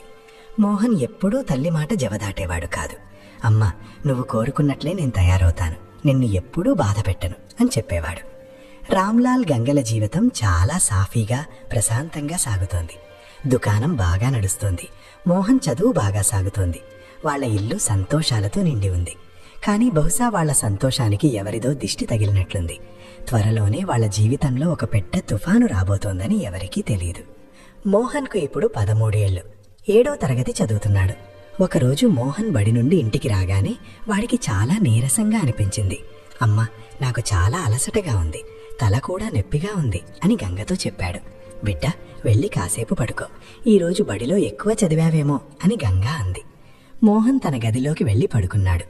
సాయంత్రం గంగ భోజనానికి లేపినప్పుడు మోహన్ లేచాడు. కాని వాడికి ఇంకా నీరసంగానే ఉంది. కొంచెం అన్నం తిని మళ్లీ వెళ్ళి పడుకున్నాడు. గంగకు కొంచెం కంగారనుకుంచింది. కాని వాతావరణం మారుతోంది కదా, జలుబు చేసిందేమో అనుకుంది. మరుసటి రోజు ఉదయానికి మోహన్కు విపరీతమైన జ్వరం వచ్చింది. గంగ వాడి నుదుటి మీద చెయ్యి పెట్టి చూస్తే నిప్పులా కాలిపోతోంది. గంగ భయపడిపోయింది. వెంటనే రామ్లాల్ను పిలిచింది. రామ్లాల్ మోహన్ను చూసి, గంగా, కంగారు పడకు, జ్వరమే కదా, మందు వేస్తే తగ్గిపోతుంది అని ధైర్యం చెప్పాడు. రామ్లాల్ ఊరి వైద్యుడి దగ్గరికి వెళ్ళాడు. వైద్యుడు కొన్ని మందులిచ్చాడు. గంగ మోహన్కు మందులు వేసింది, కానీ జ్వరం తగ్గలేదు. 2 రోజులు గడిచాయి. మోహన్ జ్వరం ఇంకా పెరిగింది. ఇప్పుడు మోహన్కు ఒళ్ళు నొప్పులు కూడా మొదలయ్యాయి. అమ్మా, నాకు చాలా నొప్పిగా ఉంది, ఒళ్ళంతా లాగేస్తోంది అని ఏడవసాగాడు. గంగకు కన్నీళ్లు ఆగలేదు. తన కొడుకును ఆ స్థితిలో చూసి తట్టుకోలేకపోయింది. రామ్లాల్, గంగా, మనం మోహన్ను పట్నం తీసుకువెళ్దాం. అక్కడ పెద్ద డాక్టర్లుంటారు, వాళ్ళు ఖచ్చితంగా మోహన్ను బాగు చేస్తారు అని అన్నాడు. మరుసటి రోజే రామ్లాల్, గంగా మోహన్ను తీసుకుని పట్నం వెళ్లారు. అక్కడ ఒక పెద్ద డాక్టర్కు చూపించారు. డాక్టర్ మోహన్ను పరీక్షించి కొన్ని టెస్టులు చేయించారు. తర్వాత మోహన్కు చాలా తీవ్రమైన జ్వరం ఉంది, వెంటనే ఆసుపత్రిలో చేర్పించాలి అని చెప్పారు. అది వినగానే రామ్లాల్, గంగ గుండెలు ఆగిపోయినంత పనైంది. వాళ్ళు వెంటనే మోహన్ను ఆసుపత్రిలో చేర్పించారు. డాక్టర్లు చికిత్స మొదలుపెట్టారు. మందులు ఇచ్చారు, సూదులు వేశారు. గంగా రాత్రింబవళ్ళు మోహన్ పక్కనే కూర్చుని ఉండేది. తన కొడుకును చూస్తూ ఏడుస్తూనే ఉండేది. దేవుడా, నా కొడుకును బాగు చెయ్యి, కావాలంటే నా ప్రాణం తీసుకో, కానీ నా బిడ్డకు ఏమీ కాకుండా చూడు అని నిరంతరం ప్రార్థించేది. రామ్లాల్ కూడా చాలా ఆందోళనలో ఉన్నాడు. అతను దుకాణం మూసేసి ఆసుపత్రిలోనే ఉండిపోయాడు. జీవితాంతం కష్టపడి సంపాదించిన డబ్బంతా మోహన్ చికిత్స కోసం ఖర్చు చేస్తున్నాడు. 3 రోజులు గడిచాయి. మోహన్ జ్వరం కొంచెం తగ్గింది. ఇంకా ప్రమాదం దాటలేదు, చికిత్స కొనసాగించాలి అని డాక్టర్ చెప్పారు. డాక్టర్ గారు, మీరేం చేస్తారో చెయ్యండి, నాకు నా కొడుకు ప్రాణాలతో తిరిగి కావాలి అని రామ్లాల్ వేడుకున్నాడు. 1 వారం గడిచింది. మోహన్ పరిస్థితిలో కొంచెం మార్పు కనిపించింది. జ్వరం తగ్గింది. వాడు కొంచెం ఆహారం కూడా తీసుకుంటున్నాడు. గంగా, రామ్లాల్లకు కొంచెం ఊపిరి పీల్చుకున్నట్లయింది. తమ కొడుకు కోలుకుంటాడని ఆశపడ్డారు. కానీ ఆ సంతోషం ఎక్కువ రోజులు నిలవలేదు. కొన్ని రోజులకే మోహన్కు మళ్లీ తీవ్రమైన జ్వరం వచ్చింది. ఈసారి జ్వరం ఇంతకు ముందు కంటే ఎక్కువగా ఉంది. మోహన్ స్పృహ కోల్పోయాడు. వాణ్ణి కాపాడడానికి డాక్టర్లు చాలా ప్రయత్నించారు. గంగ ఏడుస్తూ దేవుణ్ణి నిలదీసింది. దేవుడా, నేనెప్పుడు మంచి పనులే చేశాను కదా, ఎప్పుడు ఇతరులకు సాయమే చేశాను, మరి నాకెందుకు ఇలా చేస్తున్నావు? నా కొడుకును నా నుంచి ఎందుకు దూరం చేస్తున్నావు అని రోధించింది. రామ్లాల్ కూడా కన్నీళ్లు పెట్టుకున్నాడు. డాక్టర్ గారు, నా కొడుకును కాపాడండి, మీకెంత డబ్బు కావాలన్నా ఇస్తాను, నా కొడుకును బతికించండి అని కాళ్లా వేళ్లా పడ్డాడు. కానీ డాక్టర్లు కూడా ఏమీ చేయలేకపోయారు. మోహన్ జబ్బు చాలా ముదిరిపోయింది. 3 నెలల పాటు మోహన్ ఆసుపత్రిలోనే ఉన్నాడు. 3 నెలల పాటు గంగా, రామ్లాల్ తమ కొడుకును బతికించుకోవడానికి చెయ్యని ప్రయత్నం లేదు. కానీ బహుశా దేవుడి రాత మరోలా ఉందేమో. అదొక రాత్రి మోహన్ పరిస్థితి విషమించింది. ఇక ఆశ లేదని డాక్టర్లు చెప్పేశారు. గంగా మోహన్ పక్కనే కూర్చుని ఉంది. ఆమె మోహన్ చేతిని తన చేతిలో గట్టిగా పట్టుకుని ఉంది. ఆమె కళ్ళ నుండి కన్నీళ్లు వరదలా పారుతున్నాయి. మోహన్ మెల్లగా కళ్ళు తెరిచాడు. తన తల్లిని చూశాడు. చాలా సన్నని గొంతుతో అమ్మా అని పిలిచాడు. గంగ వెంటనే, ఆ బిడ్డ, నేనెక్కడే ఉన్నాను, చెప్పు నాన్న, ఏం కావాలి అని అడిగింది. మోహన్, అమ్మా, నేనిక వెళ్తున్నాను అని అన్నాడు. గంగ గట్టిగా ఏడ్చింది. వద్దు నాన్న, నువ్వెక్కడికి వెళ్ళవు, నువ్వెక్కడే నా దగ్గరే ఉంటావు అని అంది. మోహన్ నవ్వడానికి ప్రయత్నించాడు. అమ్మా, నేను నిన్ను చాలా ప్రేమిస్తున్నాను, నువ్వు ప్రపంచంలోనే మంచి అమ్మవి, నువ్వు నన్ను చాలా బాగా చూసుకున్నావు అని అన్నాడు. గంగ ఏడుస్తూనే ఉంది. బిడ్డ, అలా మాట్లాడకు, నువ్వు తగ్గిపోతుంది, మనమందరం కలిసి ఇంటికి వెళ్దాం అని అంది. మోహన్, అమ్మా, నాన్నకు నా ప్రేమనందించు, నేను ఆయన్ని చాలా ప్రేమిస్తున్నానని చెప్పు. ఇంకొక మాట అమ్మ, నువ్వెప్పుడు మంచి పనులే చేస్తూ ఉండు, నువ్వు నాకు అదే కదా నేర్పించావు అని చెప్పాడు. అంతే, ఆ మాట చెబుతూనే మోహన్ కళ్ళు శాశ్వతంగా మూసుకున్నాడు. వాడి ఊపిరి మెల్లగా ఆగిపోయింది. మోహన్ ఈ లోకాన్ని విడిచి ఎప్పటికీ తిరిగి రాని లోకాలకు వెళ్ళిపోయాడు. గంగ గట్టిగా కేక పెట్టింది. ఆమె గుండె పగిలేలా ఏడ్చింది. మోహన్, లేనన్న, నన్ను వదిలి వెళ్ళకు, నువ్వు లేకుండా నేనెలా బతకాలి అని రోధించింది. రామ్లాల్ కూడా కుప్పకూలిపోయాడు. తన ఒక్కగానొక్క కొడుకు, తన ముసలితనానికి ఆధారం అనుకున్న కొడుకు తనను వదిలి వెళ్ళిపోయాడు. డాక్టర్లు ఎంత ప్రయత్నించినా మోహన్ను కాపాడలేకపోయారు. గంగా, రామ్లాల్ కలలన్నీ కల్లలయ్యాయి. వాళ్ళ రాకుమారుడు వాళ్ళని వదిలి వెళ్ళిపోయాడు. మరుసటి రోజు మోహన్ శరీరాన్ని ఊరికి తీసుకువచ్చారు. ఊరంతా కన్నీరు మున్నీరైంది. ఊరి జనమందరూ మోహన్ను చాలా ఇష్టపడేవారు. అంత చురుకైన మంచి పిల్లాడు ఇక లేడంటే ఎవరూ నమ్మలేకపోయారు. మోహన్ అంత్యక్రియలు జరిగాయి. గంగ ఏడ్చి ఏడ్చి సొమ్మసిల్లిపోయింది. దేవుడా, నాకెందుకింత శిక్ష వేశావు? నేనేం పాపం చేశాను? నేనెప్పుడు ధర్మాన్ని నమ్ముకున్నాను కదా, మరి నా కొడుకుని ఎందుకు లాక్కున్నావు అని ఆక్రందించింది. రామ్లాల్ కూడా పూర్తిగా కృంగిపోయాడు. అతను మౌనంగా ఉండిపోయాడు. కళ్ళ నుండి నీళ్లు కారుతూనే ఉన్నాయి. మోహన్ పెద్దయ్యాక ఎంతో సాధిస్తాడని అతను కలలు కన్నాడు. కానీ ఇప్పుడు ఆ కలలన్నీ బూడిదలో పూసిన పన్నీరయ్యాయి. అంత్యక్రియల తర్వాత గంగా, రామ్లాల్ తమ ఇంటికి తిరిగి వచ్చారు. ఇల్లు నిర్మానుష్యంగా పోసిపోయినట్లు అనిపించింది. మోహన్ గది వాడు ఎలా వదిలి వెళ్ళాడో అలాగే ఉంది. వాడి పుస్తకాలు, బట్టలు అన్నీ అలాగే ఉన్నాయి. గంగా మోహన్ గదిలోకి వెళ్ళింది. మోహన్ పుస్తకాలను పట్టుకుని గట్టిగా ఏడవసాగింది. మోహన్, ఎక్కడికి వెళ్ళావురా? నన్ను వదిలి ఎందుకు వెళ్ళావు అని విలపించింది. మోహన్ మరణం తర్వాత గంగా, రామ్లాల్ జీవితం పూర్తిగా మారిపోయింది. ఇద్దరూ ఎప్పుడూ విచారంగా ఉండేవారు. గంగ రోజూ ఏడుస్తూనే ఉండేది. మోహన్ను తలుచుకుని కుమిలిపోయేది. నా కొడుకు లేకుండా నేను బతకలేను అనే మాట తప్ప ఆమె నోటి నుండి ఇంకేదీ వచ్చేది కాదు. రామ్లాల్ కూడా దిగులుగా మారిపోయాడు. దుకాణానికి వెళ్లేవాడు కానీ పని మీద శ్రద్ధ ఉండేది కాదు. కస్టమర్లతో సరిగ్గా మాట్లాడేవాడు కాదు. ఈ రోజు నా కొడుకు ఉంటే ఇక్కడ నాకు సాయం చేసేవాడు కదా అని ఎప్పుడూ ఆలోచిస్తూ ఉండేవాడు. మెల్లగా రామ్లాల్ దుకాణానికి జనం రావడం తగ్గింది. రామ్లాల్ ఎప్పుడూ విచారంగా ఉండటం, ఎవరితోనూ సరిగ్గా మాట్లాడకపోవడం చూసి జనం వేరే దుకాణాలకు వెళ్లిపోవడం మొదలుపెట్టారు. గంగ రామ్లాల్కు నచ్చజెప్పడానికి ప్రయత్నించింది. చూడండి, మన కొడుకు మనల్ని వదిలి వెళ్ళిపోయాడు. మనకు చాలా బాధగా ఉంది. కానీ మనం బతకాలి కదా, మన పని మనం చేసుకోవాలి కదా అని చెప్పింది. రామ్లాల్, గంగా, నా వల్ల కావట్లేదు. నాకు మోహన్ గుర్తొస్తున్నాడు. పని మీద మనసు నిలపలేకపోతున్నాను అని అన్నాడు. గంగకు కూడా చాలా బాధగా ఉంది. కానీ కేవలం ఏడుస్తూ కూర్చుంటే ఏమీ జరగదని ఆమెకు అర్థమైంది. ఆమె ఎలాగోలా తనను తాను సముదాయించుకుంది. నేను కూడా ఇలాగే ఏడుస్తూ ఉంటే మా ఇద్దరి పరిస్థితి ఏమవుతుంది అని ఆలోచించింది. గంగ మళ్లీ ఇంటి పనులు మొదలుపెట్టింది. రోజూ ఉదయాన్నే లేచి స్నానం చేసి దేవుడికి దండం పెట్టుకునేది. దేవుడా, నువ్వు నాకెందుకిలా చేశావో నాకు అర్థం కావడం లేదు. కానీ నాకు నీ మీద నమ్మకం ఉంది. నువ్వేం చేసినా ఏదో ఒక కారణం ఉండే ఉంటుంది అని ప్రార్థించేది. నెమ్మదిగా గంగ ధైర్యం తెచ్చుకుంది. కానీ రామ్లాల్ తట్టుకోలేకపోయాడు. అతను రోజు రోజుకు మరింత బలహీనపడ్డాడు. అన్నం, నీళ్లు కూడా మానేశాడు. గంగ అతనికి ఎంతగానో నచ్చచెప్పేది. నువ్విలాగే ఉంటే నువ్వు కూడా మంచాన పడతావు, కొంచెమైనా తిను అని బతిమిలాడేది. కానీ రామ్లాల్ ఆమె మాట ఒక్కటి కూడా వినేవాడు కాదు. రామ్లాల్ దుకాణానికి జనం రావడం మానేశారు. ఒక్క కస్టమర్ కూడా వచ్చేవాడు కాదు. రామ్లాల్ వ్యాపారం పూర్తిగా ఆగిపోయింది. చేతికి చిల్లిగవ్వ రావడం లేదు. గంగకు చాలా ఆందోళనగా అనిపించింది. ఇప్పుడు మనం ఏం చేయాలి? మన దగ్గర చిల్లిగవ్వ కూడా లేదు. మనం ఎలా బతకాలి అని ఆమె అనుకునేది. మోహన్ చనిపోయి ఏడాది గడిచిపోయింది. రామ్లాల్ ఆరోగ్యం పూర్తిగా దెబ్బతింది. అతను తినడం దాదాపుగా మానేశాడు. అతను చాలా చిక్కిపోయాడు. గంగ అతన్ని ఎంతో జాగ్రత్తగా చూసుకునేది. కానీ రామ్లాల్ ఆరోగ్యంలో ఏమాత్రం మార్పు కనిపించేది కాదు. ఒకరోజు రామ్లాల్కు తీవ్రమైన జ్వరం వచ్చింది.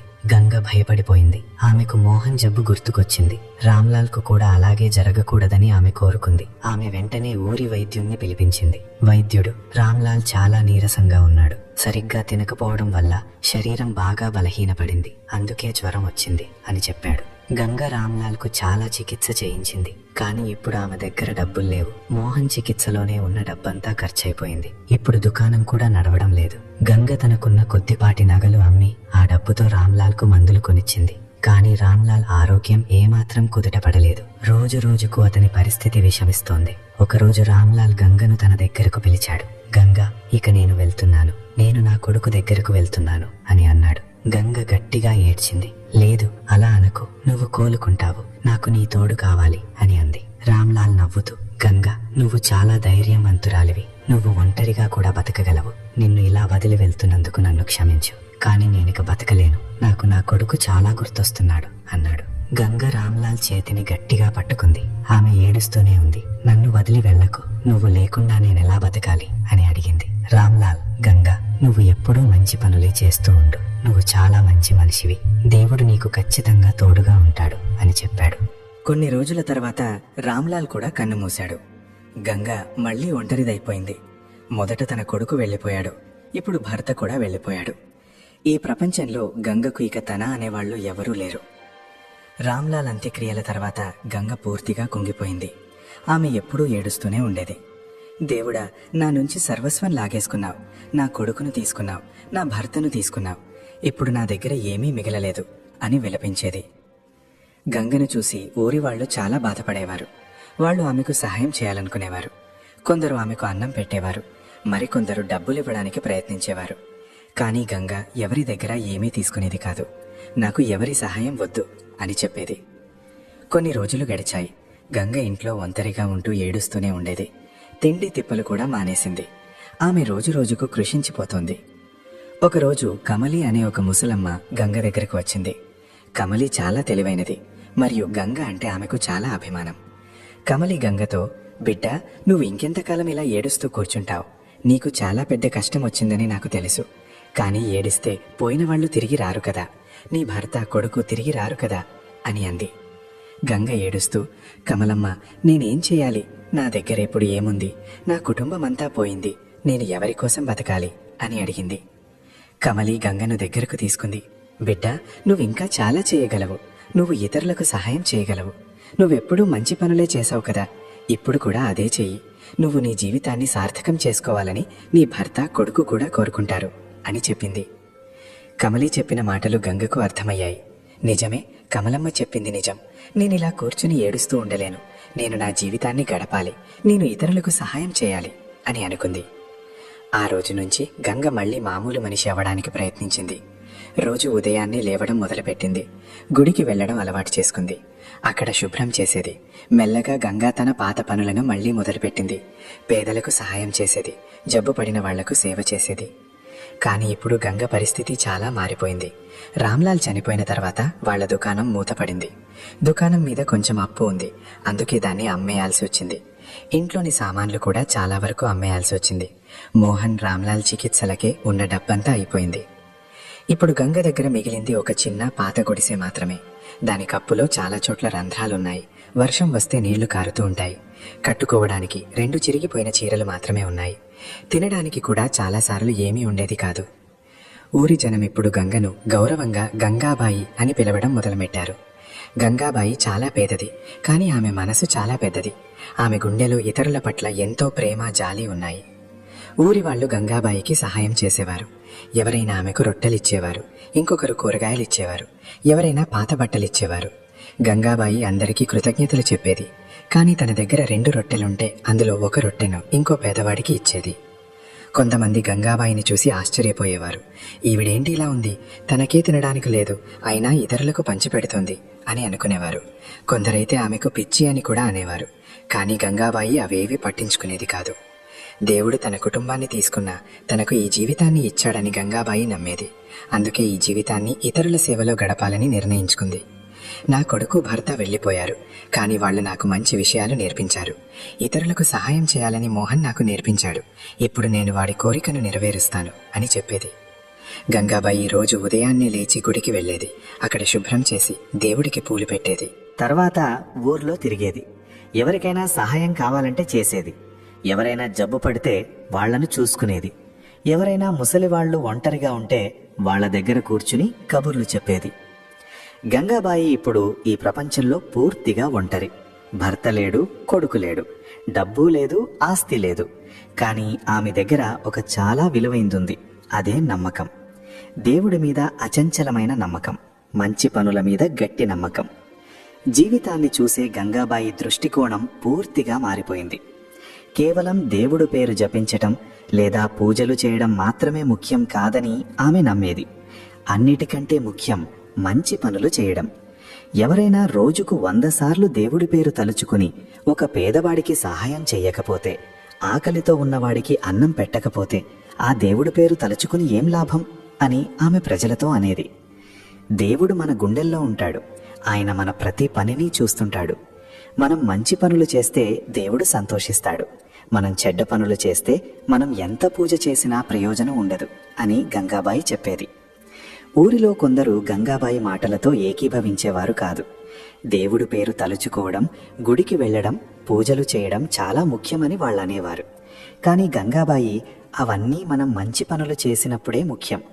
మనం గుడికి వెళ్లి గంట కొట్టి బయటకు రాగానే పేదవాణ్ణి చూసి మొహం తిప్పుకుంటే ఆ పూజకు అర్థమేముంది అని అడిగేది. గంగాబాయిలో మరొక గొప్ప గుణం ఉంది. ఆమె ఎవరి నుండి ఏమీ ఆశించేది కాదు. ఆమె చేసే ఏ మంచి పనికైనా ప్రతిఫలం కోరుకునేది కాదు. నువ్వెందుకు ఇలా చేస్తావు? నీకు దీనివల్ల ఏమొస్తుంది అని జనం అడిగేవారు. గంగాబాయి నవ్వుతూ, నాకు సంతోషం కలుగుతుంది. నేను ఎవరికైనా సహాయం చేసినప్పుడు నా మనసులో ఏదో తెలియని ప్రశాంతత కలుగుతుంది. అదే నాకు చాలు అని చెప్పేది. గంగాబాయి గుడిసె ఊరి చివర ఎక్కువ జనం లేని చోట ఉంది. కాని గంగాబాయి ఊరంతా తిరుగుతూ ఉండేది. అందరితో మాట్లాడుతూ అందరికీ సహాయం చేయడానికి ప్రయత్నించేది. ఆ ఊరిలో రుక్మిణి అనే ఒక విధవరాలు ఉండేది. రుక్మిణికి 2 చిన్నపిల్లలు ఉన్నారు. ఆమె భర్త చనిపోయాడు. ఇప్పుడు ఆమె చాలా కష్టపడి పిల్లలను సాకుతోంది. ఇతరుల ఇళ్లల్లో పనిచేసి కొద్దిగా డబ్బు సంపాదించేది. ఒకరోజు రుక్మిణికి బాగా జబ్బు చేసింది. ఎంత జ్వరం వచ్చిందంటే మంచం మీద నుంచి లేవలేకపోయింది. ఆమె చిన్న పిల్లలు ఆకలితో ఏడుస్తున్నారు. కానీ ఎవ్వరూ వాళ్ళని పట్టించుకోలేదు. ఈ విషయం గంగాబాయికి తెలియగానే వెంటనే రుక్మిణి ఇంటికి వెళ్ళింది. గంగాబాయి రుక్మిణికి సేవ చేయడం మొదలుపెట్టింది. మందులిచ్చింది. తడిగుడ్డతో నుదుటి మీద అద్దేది. తర్వాత రుక్మిణి పిల్లలను చూసింది. వాళ్ళు ఆకలితో దాహంతో అల్లాడిపోతున్నారు. గంగాబాయి దగ్గర తనకే తినడానికి ఏమీ లేదు. కానీ ఈ పిల్లలు ఆకలితో ఉన్నారు. నేనేదో ఒకటి చెయ్యాలి అనుకుంది. గంగాబాయి ఊర్లో తిరిగింది. కొంతమంది దగ్గర పిండి అడిగింది. ఎవరో ఆమెకు కొంచెం కూరగాయలిచ్చారు. గంగాబాయి ఆ సామాన్లన్నీ తీసుకుని రుక్మిణి ఇంటికి వచ్చి వంట చేసింది. ముందు రుక్మిణి పిల్లలకు కడుపు నిండా అన్నం పెట్టింది. అన్నం తినగానే పిల్లలు సంతోషించారు. తర్వాత గంగాబాయి రుక్మిణికి కూడా అన్నం తినిపించింది. రుక్మిణి కళ్ళలో నీళ్లు తిరిగాయి. గంగమ్మ, నువ్వు నా కోసం ఎందుకింత చేస్తున్నావు? నీకే తినడానికి ఏమీ లేదు కదా అని అడిగింది. బిడ్డ, నువ్వు నా గురించి ఆలోచించకు. నువ్వు నీ పిల్లలను జాగ్రత్తగా చూసుకో. నేను బానే ఉన్నాను అని గంగాబాయి అంది. గంగాబాయి 3 రోజుల పాటు రుక్మిణి ఇంట్లోనే ఉండిపోయింది. రుక్మిణికి సేవ చేసింది. పిల్లలను చూసుకుంది. 3 రోజుల తర్వాత రుక్మిణి కోలుకుంది. ఆమె గంగాబాయి కాళ్లకు నమస్కరించింది. గంగమ్మ, నువ్వు నా ప్రాణం కాపాడావు. నువ్వు నాకు దేవుడితో సమానం అని చెప్పింది. బిడ్డ, నేనేం గొప్ప పని చేయలేదు. నా బాధ్యత నేను నెరవేర్చాను అంతే. నువ్వు కష్టంలో ఉన్నావు, నేను సాయం చేశాను, అంతే కదా అని గంగాబాయి అంది. కాదు గంగమ్మ, ఈ రోజుల్లో ఎవ్వరూ ఎవరికీ సాయం చేయడం లేదు. నువ్వు నాకు సాయం చేశావు. ఈ మేలు నేను జీవితాంతం మర్చిపోను అని రుక్మిణి చెప్పింది. ఈ సంఘటన తర్వాత ఊరిలో గంగాబాయి గౌరవం ఇంకా పెరిగింది. జనం ఆమెను మరింతగా అభిమానించడం మొదలుపెట్టారు. కానీ కొంతమంది ఇంకా ఆమెను ఎగతాళి చేస్తూనే ఉన్నారు. లాల్చంద్ సేఠ్ ఆ ఊరిలో అత్యంత ధనవంతుడు. అతనికి చాలా పొలాలు, దుకాణాలు ఉన్నాయి. బోలెడంత డబ్బుంది. కానీ లాల్చంద్ పరమ పిసినారి మరియు స్వార్థపరుడు. లాల్చంద్ ఎవ్వరికీ ఒక్క పైసా కూడా ఉచితంగా ఇచ్చేవాడు కాదు. ఎవరైనా పేదవాళ్లు సాయం అడగడానికి వస్తే తిట్టి పంపించేవాడు. నేను కష్టపడి సంపాదించుకున్నాను, నేను ఎవరికైనా ఊరికే ఎందుకు ఇవ్వాలి అని అనేవాడు. లాల్చంద్ ఎప్పుడూ గుడికి వెళ్ళేవాడు కాదు. దేవుడు గీవుడు ఏమీ లేడు, డబ్బే నిజమైన దేవుడు, డబ్బున్నవాడే ఏదైనా చేయగలడు అని చెప్పేవాడు. లాల్చంద్కు 2 కొడుకులు, సుఖ్రామ్ మరియు ధనీరామ్. వాళ్లు కూడా తండ్రిలాగే స్వార్థపరులు, అహంకారులు. లాల్చంద్ తరచుగా గంగాబాయిని ఎగతాళి చేసేవాడు. గంగాబాయిని చూడగానే, ఏమే గంగాబాయి, నీ దేవుడు ఎక్కడున్నాడు? నువ్వెప్పుడూ మంచి పనులే చేస్తావు కదా, మరి ఎందుకింత దరిద్రంలో ఉన్నావు? నేను దేవుణ్ణి నమ్మను, కానీ నా దగ్గర చూడు ఎంత డబ్బుందో. అంటే నీ దేవుడు ఏ పని చేయడన్నమాటేగా అని హేళన చేసేవాడు. గంగాబాయి లాల్చంద్ మాటలను పెద్దగా పట్టించుకునేది కాదు. మౌనంగా నవ్వి వెళ్ళిపోయేది. కాని అప్పుడప్పుడు లాల్చంద్తో, సేఠ్ గారు, దేవుడు ఎవరి కర్మఫలం వాళ్లకు ఖచ్చితంగా ఇస్తాడు. నా కర్మఫలం నాకు దొరుకుతుంది, మీది మీకు దొరుకుతుంది. సమయం వచ్చే వరకు వేచి ఉండండి అని చెప్పేది. లాల్చంద్ నవ్వుతూ, సరేలే, నీ దేవుడు నీకేమిస్తాడో నేను కూడా చూస్తాను అని వెళ్ళిపోయేవాడు. ఒకసారి ఆ ఊరిలో భారీ వర్షం కురిసింది. చాలామంది పేదవాళ్ల గుడిసెలు కూలిపోయాయి. చాలా కుటుంబాలు నిరాశ్రయులయ్యాయి. ఊరి జనం లాల్చంద్ సేటు దగ్గరకు వెళ్లి సాయం అడిగారు. సేటు గారు, మీరు ఊరిలో పెద్ద ధనవంతులు, దయచేసి ఈ పేదవాళ్లను ఆదుకోండి. వాళ్లకు తలదాచుకోవడానికి కొంచెం చోటివ్వండి అని వేడుకున్నారు. కాని లాల్చంద్ నిర్మోహమాటంగా తిరస్కరించాడు. నేను ఎవ్వరికీ సాయం చేయను. వీళ్లంతా సోమరిపోతులు. వాళ్ల ఇల్లు గట్టిగా కట్టుకోలేదు, ఇప్పుడు అనుభవిస్తున్నారు. నాకేం సంబంధం లేదు అని చెప్పారు. ఊరి జనం చాలా బాధపడ్డారు. కాని గంగాబాయి ఆ పేద కుటుంబాలకు అండగా నిలిచింది. తన చిన్న గుడిసెలోనే వాళ్లకు ఆశ్రయమిచ్చింది.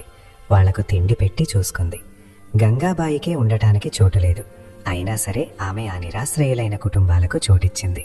లాల్చంద్ ఇదంతా చూశాడు. నువ్వు పిచ్చిదానివి, నీకే దిక్కులేదు, మళ్ళీ నువ్వు ఇతరులకు సాయం చేస్తున్నావు అని గంగాబాయిని ఎగతాళి చేశాడు. సేట్ గారు, ఇందులో నాకు సంతోషం ఉంది. ఇతరులకు సాయం చేసే శక్తిని దేవుడు నాకిచ్చాడు. అదే నాకు 10,000 అని గంగాబాయి సమాధానమిచ్చింది. లాల్చంద్ నవ్వి వెళ్ళిపోయాడు. కాని మనస్సులో ఎక్కడో అతనికి చిన్న సిగ్గు వేసింది. ఈ ముసలావిడ ఇంత పేదరాలయ్యుండి కూడా ఇతరులకు సాయం చేస్తోంది. నా దగ్గర ఇంత డబ్బున్నా నేను ఎవరికీ సాయం చేయడం లేదు అని అతను ఆలోచించుకున్నాడు. ఆ ఊరిలో రామ్ధన్ అనే ఒక ముసలాయన ఉండేవాడు. రామ్ధన్ ఒంటరిగా ఉండేవాడు. అతని భార్య చనిపోయింది. పిల్లలు పట్నంలో ఉంటూ అతన్ని పూర్తిగా మర్చిపోయారు. రామ్ధన్ చాలా ఒంటరిగా బాధపడేవాడు. గంగాబాయి రోజూ రామ్ధన్ దగ్గరకు వెళ్ళేది. అతని దగ్గర కూర్చుని కబుర్లు చెప్పేది, వంట చేసి పెట్టేది, అతని బట్టలు కూడా ఉతికేది. రామ్ధన్ గంగాబాయిని తన కూతురిలా చూసుకునేవాడు. గంగా తల్లి, నువ్వు దేవుడు పంపిన దేవతవి. నువ్వు నా జీవితంలో మళ్లీ సంతోషాన్ని నింపావు అని అనేవాడు. ఒకసారి రామ్ధన్ బాగా జబ్బుపడ్డాడు. అతన్ని చూసుకోవడానికి ఎవరూ లేరు. గంగాబాయి అతని దగ్గరే ఉండిపోయింది. రాత్రంతా మేల్కొని సేవ చేసింది. అతనికి సమయానికి మందులు వేసి అన్నం తినిపించింది. కొద్ది రోజుల తర్వాత రామ్ధన్ కోలుకున్నాడు. రామ్ధన్ గంగాబాయితో, బిడ్డ, నువ్వు నా ప్రాణం కాపాడావు. నా సొంత పిల్లలే నన్ను మర్చిపోయారు. కానీ నువ్వు నా కూతురివి కాకపోయినా నా గురించి ఇంత జాగ్రత్త తీసుకున్నావు. దేవుడు నిన్ను ఎప్పుడూ చల్లగా చూడాలి అని దీవించాడు. ఊరిలో లక్ష్మి అనే ఆవిడే ఉండేది. లక్ష్మికి ఒక కూతురుంది. ఆ అమ్మాయి పెళ్లి జరగాల్సి ఉంది. కానీ లక్ష్మి దగ్గర పెళ్లి ఖర్చులకు డబ్బు లేదు. ఆమె చాలా ఆందోళన పడుతూ కూతురి పెళ్లి ఎలా చెయ్యాలా అని ఆలోచిస్తోంది. గంగాబాయికి ఈ విషయం తెలియగానే లక్ష్మికి సాయం చేయాలని నిర్ణయించుకుంది. గంగాబాయి దగ్గర కూడా డబ్బు లేదు. కానీ ఆమె ఊరి జనాలను సాయం అడిగింది. లక్ష్మి కూతురి పెళ్లి ఉంది, మీరందరూ తలా కాస్త సాయం చేయండి అని కోరింది. ఊరి వాళ్లు గంగాబాయి మాట కాదనలేక తలా కొంచెం డబ్బు ఇచ్చారు. గంగాబాయి ఆ డబ్బంతా లక్ష్మికి ఇచ్చింది. లక్ష్మి చాలా సంతోషించింది. ఆమె తన కూతురి పెళ్లి ఘనంగా చేసింది. ఆమె గంగాబాయి కాళ్లకు నమస్కరించి, గంగమ్మ, నువ్వు నాకు చాలా పెద్ద సాయం చేశావు. ఈ రుణం నేనెప్పటికీ మర్చిపోను అంది. గంగాబాయి, బిడ్డ, ఇది నా బాధ్యత. నువ్వు కష్టాల్లో ఉన్నావు, నేను సాయం చేశాను. ఇందులో రుణమేముంది అని చెప్పింది. ఇలాంటి కథలు ఎన్నో ఉన్నాయి. గంగాబాయి ఎంతో మందికి సాయం చేసింది. ఆమె ఎప్పుడూ ఇతరుల కోసం ఏదో ఒకటి చేస్తూనే ఉండేది. ఊరి జనమంతా ఆమెను ప్రేమగా గంగమ్మ అని పిలిచేవారు. కానీ గంగాబాయి సొంత జీవితం మాత్రం కష్టాలతో నిండి ఉండేది. ఆమెకు తినడానికి చాలాసార్లు ఏమీ ఉండేది కాదు. ఒక్కోసారి 2 రోజులు పస్తులుండేది. కానీ ఆమె ఎప్పుడూ ఎవరికీ ఫిర్యాదు చేసేది కాదు. చలికాలంలో గంగాబాయి చాలా ఇబ్బంది పడేది. ఆమె దగ్గర వెచ్చని బట్టలు లేవు. గుడిసెలో రంధ్రాల నుండి చలిగాలి లోపలికి వచ్చేది. రాత్రిపూట చలికి నిద్ర పట్టేది కాదు. కాని గంగాబాయి ఎవరినీ ఏమీ అడిగేది కాదు. ఎవరైనా ఊరివాళ్లు బట్టలు ఇవ్వబోతే, వద్దు, నాకేం వద్దు, నేను బానే ఉన్నాను. మీ దగ్గర ఎక్కువ బట్టలుంటే వేరే ఎవరైనా అవసరం ఉన్నవాళ్లకు ఇవ్వండి అని చెప్పేది. వానాకాలంలో గంగాబాయి గుడిసె కురుస్తూ ఉండేది. దానివల్ల సామాన్లన్నీ తడిసిపోయేవి. కాని మరమ్మతు చేయించుకోవడానికి ఆమె దగ్గర డబ్బు లేదు. ఆమె ఎలాగోలా కాలం వెళ్లతీసేది. ఒకసారి ఊరి జనమంతా కలిసి గంగాబాయి గుడిసెను బాగు చేయించారు. కప్పు రంధ్రాలు మోయించి గోడలు గట్టిగా కట్టించారు. అది చూసి గంగాబాయి కళ్లల్లో నీళ్లు తిరిగాయి. అందరికీ కృతజ్ఞతలు చెప్పింది. కాని గంగాబాయి తన బాధ గురించి ఎప్పుడూ ఎవరితోనూ చెప్పేది కాదు. ఎప్పుడూ నవ్వుతూనే ఉండేది. గంగమ్మ, నీ దగ్గర ఏమీ లేకపోయినా ఎప్పుడూ ఇలా సంతోషంగా ఉంటావు అని జనం అడిగేవారు. బిడ్డ, సంతోషం డబ్బులో ఉండదు, మనసులో ఉంటుంది. మన మనసు ఆనందంగా ఉంటే మనం ఎప్పుడూ సంతోషంగానే ఉంటాం అని చెప్పేది. గంగాబాయి తరచుగా తన కొడుకు మోహన్ను, భర్త రామ్లాల్ను తలుచుకునేది. రాత్రి ఒంటరిగా ఉన్నప్పుడు వాళ్లను తలుచుకుని ఏడ్చేది.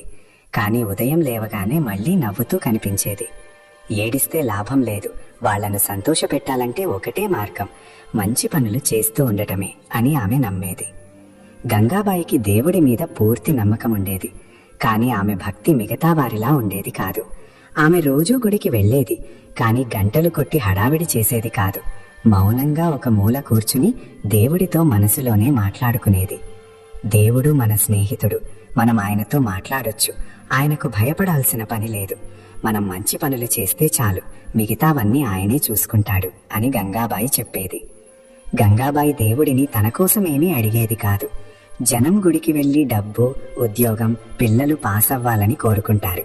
కానీ గంగాబాయి మాత్రం, దేవుడా, ఇతరులకు సాయం చేసే శక్తిని నాకివ్వు, నా కష్టాలను తట్టుకునే ఓపికనివ్వు అని మాత్రమే కోరుకునేది. ఊరి పూజారికి గంగాబాయి పద్ధతి వింతగా అనిపించేది. మీ దగ్గర ఏమీ లేదు కదా, దేవుడిని ఏదైనా అడగొచ్చు కదా అని ఒకసారి అడిగారు. గంగాబాయి, పంతులు గారు, దేవుడు నాకు చాలా ఇచ్చాడు. ఈ ప్రాణం ఇచ్చాడు, ఆరోగ్యం ఇచ్చాడు, నేను నడవగలుగుతున్నాను, ఇతరులకు సాయం చేయగలుగుతున్నాను. ఇది చాలదా? ఇంకా నాకేం కావాలి అని అంది. కానీ నీకు తినడానికి, ఉండడానికి సరిగ్గా లేదు కదా అని పూజారి అన్నారు. రోజూ ఎవరో ఒకరు నాకు అన్నం తెచ్చిపెడుతున్నారు కదా, ఉండడానికి ఈ గుడిసె ఉంది కదా, నాకది చాలు అని గంగాబాయి సమాధానం ఇచ్చింది. పూజారి ఆమె మాటలకు ఆశ్చర్యపోయారు. ఈమెకు జీవితం అంటే ఏంటో నిజంగా తెలుసు అని అనుకున్నారు. గంగాబాయికి పిల్లలంటే చాలా ఇష్టం. బహుశా తన కొడుకు దూరమయ్యాడనే బాధ వల్లేమో. ఊరి పిల్లలతో ఆమె చాలా ప్రేమగా ఉండేది. పిల్లలు కూడా ఆమెను గంగమ్మ అవ్వ అని పిలిచేవారు. ఆమెను చూడగానే పరుగున వచ్చేవాళ్లు. ఆమె వారికి కథలు చెప్పేది, మంచి విషయాలు నేర్పించేది.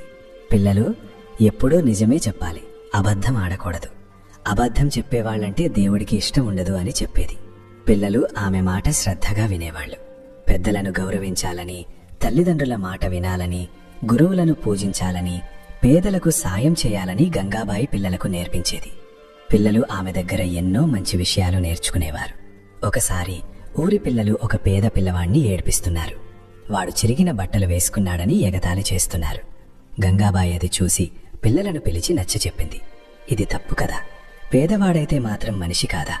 వాడికి కూడా మీలాగే ప్రేమ కావాలి కదా, మీరు అతనితో మంచిగా ఉండాలి అని చెప్పింది.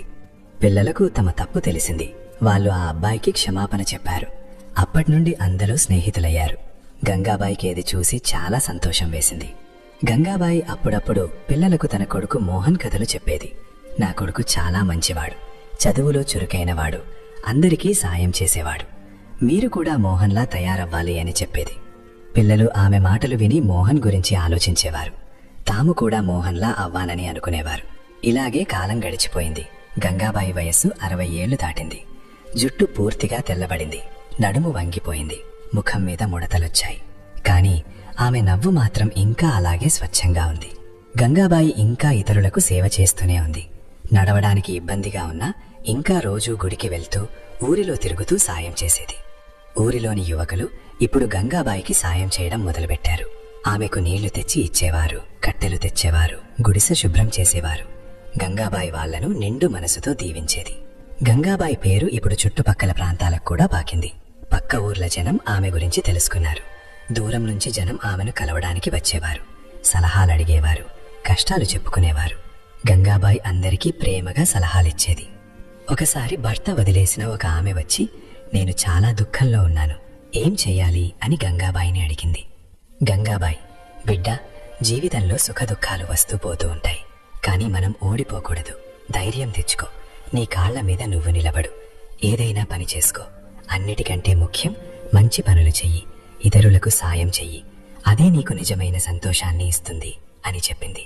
ఆ మహిళ గంగాబాయి మాట వింది. పని చేయడం మొదలుపెట్టి తన కాళ్ల మీద తాను నిలబడింది.